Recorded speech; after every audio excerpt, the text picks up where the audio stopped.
Hi! Welcome back to our channel Shravs kitchen. ఈరోజు మనం చేపల పులుసు తయారు చేసుకుంటున్నాం.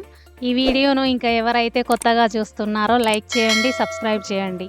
ఫ్రెష్‌గా కడిగిన 1 కేజీ చేప ముక్కలు, కాల్చిన ఉల్లిగడ్డ, వెల్లుల్లి వేసి పేస్ట్ చేసుకోవాలి.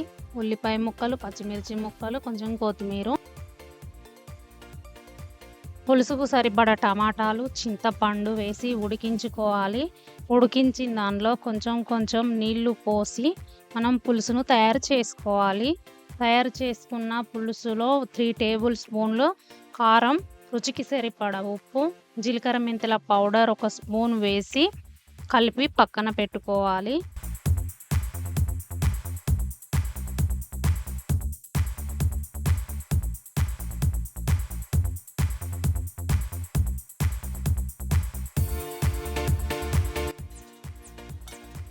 స్టవ్ వెలిగించి కడాయి పెట్టి 3 స్పూన్ల ఆయిల్ పోసి ఉడికించిన ఉల్లిగడ్డ, వెల్లిగడ్డ పేస్ట్ 2 స్పూన్లు వేసి ఉల్లిపాయ ముక్కలు, పచ్చిమిర్చి ముక్కలు గోల్డెన్ కలర్ వచ్చే వరకు వేయించుకోవాలి.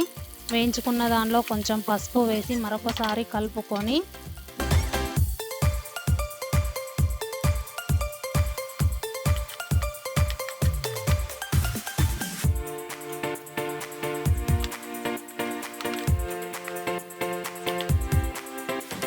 ముందుగా కడిగి పెట్టిన చేప ముక్కలను వేసి 2 నిమిషాల పాటు పచ్చివాసన పోయే వరకు కలుపుతూ ఉండాలి.